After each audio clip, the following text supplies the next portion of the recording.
Alright folks, so it's been a little while since I've done a video, but you'll have to forgive my rather expedient field conditions at the moment because I am currently not at home. Uncle Sam decided there's some training I need to do, so I am currently, well, back in my home state of Texas, but not home in my usual setup, as I'm sure you can tell from the background. So, that does not stop me though from hopefully getting a little bit of practice in, and so a little bit of, I guess, backstory for what I'm about to talk about here. I picked up another pistol here in this very, very small town known as San Angelo in the middle of nowhere, Texas.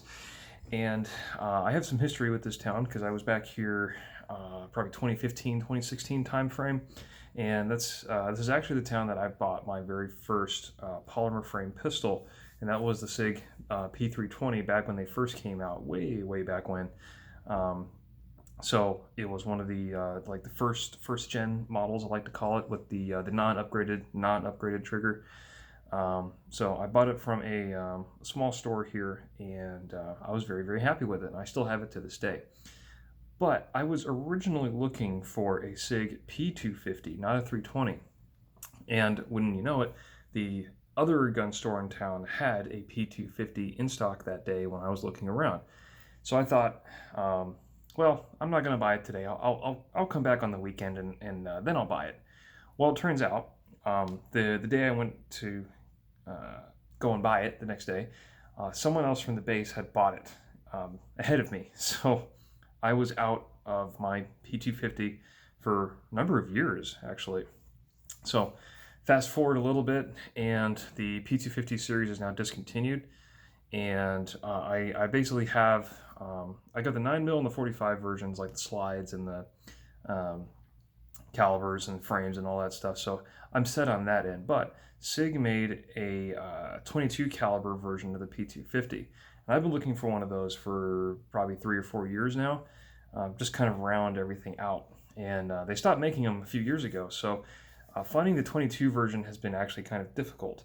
Well, wouldn't you know it, the very same shop that I bought my 320 from also had a P250 in 22, and I have it right here.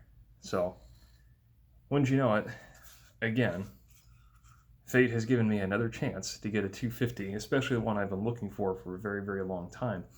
And it just seems kind of, I don't know how to describe it, but it's very strange that the very same small little gun shop that I was at years ago buying my first 250 and then the first 320 also happens to have another one that I'm looking for. So that is some luck, to say the least.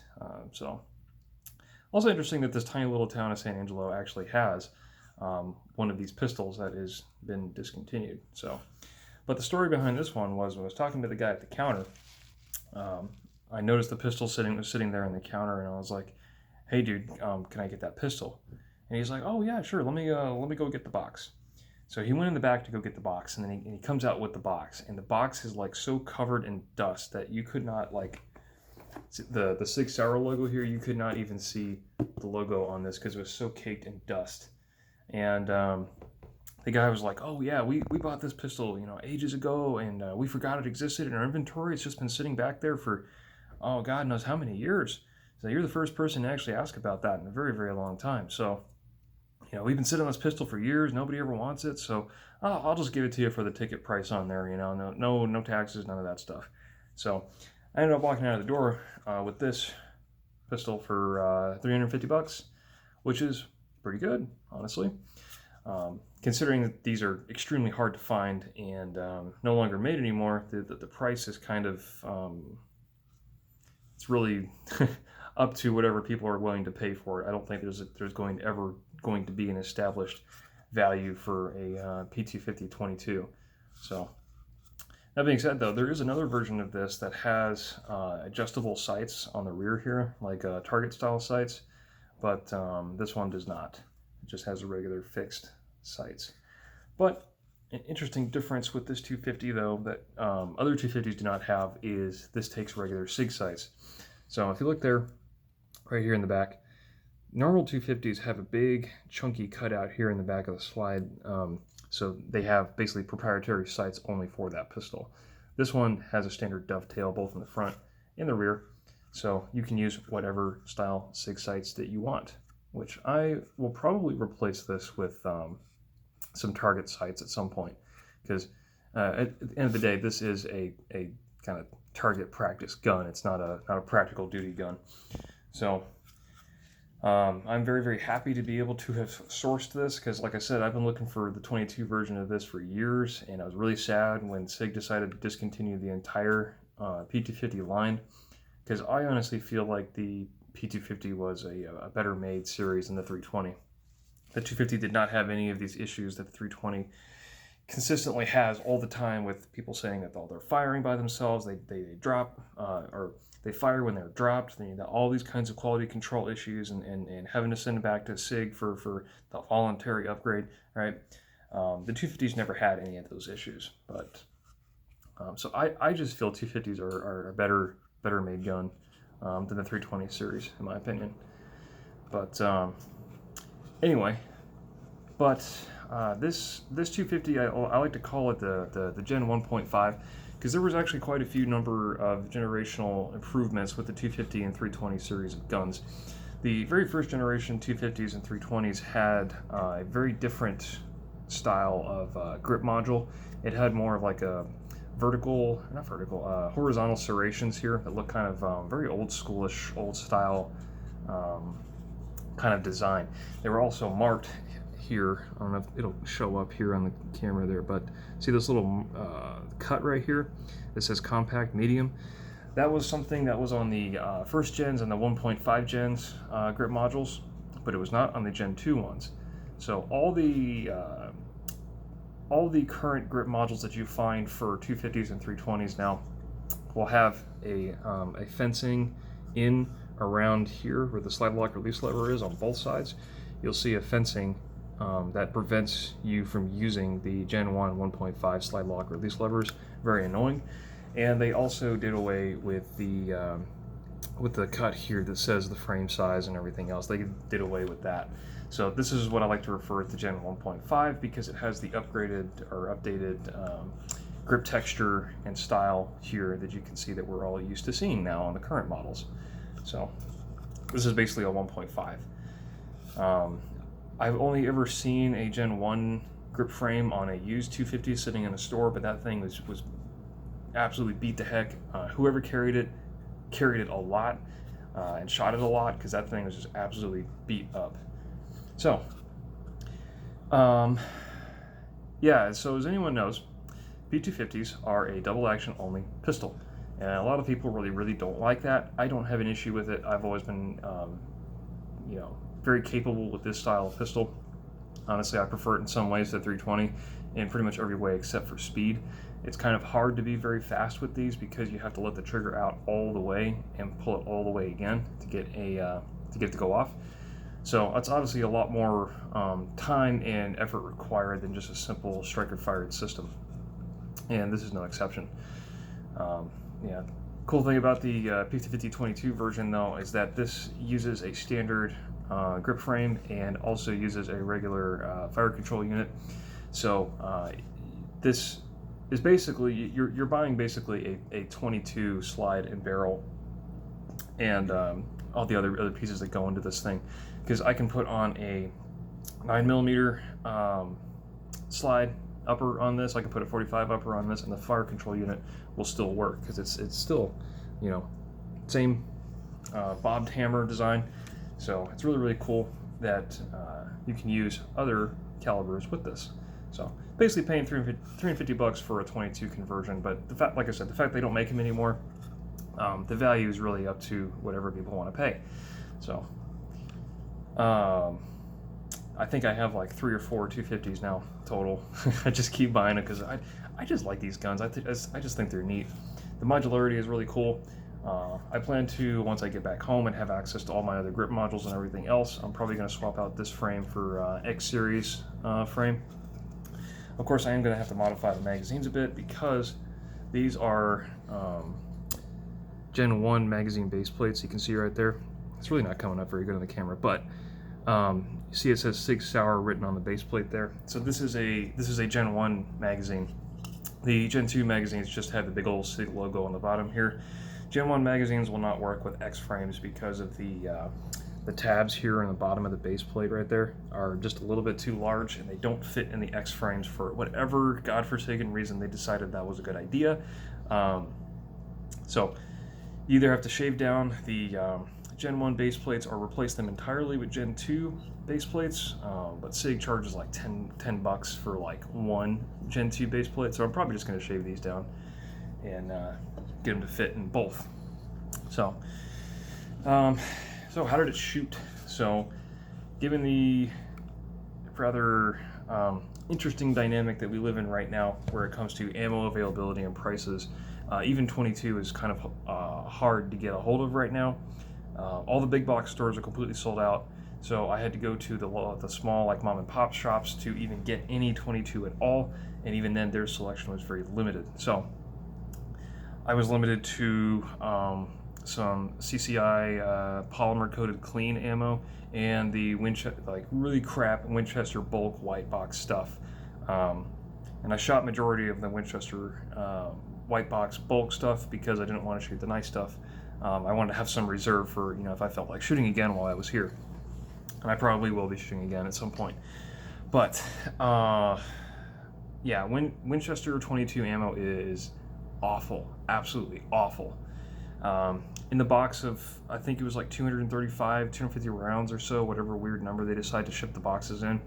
I had 3 duds that did not fire. I had 2 rounds that got jammed so poorly into the chamber that it bent the round and it was basically destroyed. I had 1 squib load that I had to punch out with a cleaning rod, and then I had another round that had no gunpowder in it whatsoever. I know this because it went bang, but it sounded just like a pop, and I actually saw the bullet go downrange, hit the paper, and bounce off of the paper because that's how little power it had. So yeah, so all of those malfunctions just in that one box of like 200, that's insane to me. Also, the accuracy was very poor for that ammo. I only took this out to about 15 yards max because I'm a little rusty right now, and even more so with a double action only trigger like this one. It took me a little getting used to again. Also, my trigger finger was getting tired. So the best accuracy I got was about 2.5 inches at 15 yards, and that's using the real crap Winchester white box ammo, so no surprises there. Yeah, it's not accurate ammo, it's not good ammo, it's not clean ammo, there's nothing good about it. I hate that I have to use it because there's nothing else available here, and I certainly didn't bring any with me either. The only stuff I have with me right now is basically my carry ammo, and that's about it, because can't trust people on the roads these days. But yeah, trigger pull on these is pretty consistent. It's very long and somewhat heavy, but very smooth. There is no stacking on this double action whatsoever. I'm not going to dry fire here because this is a 22. I don't want to do that.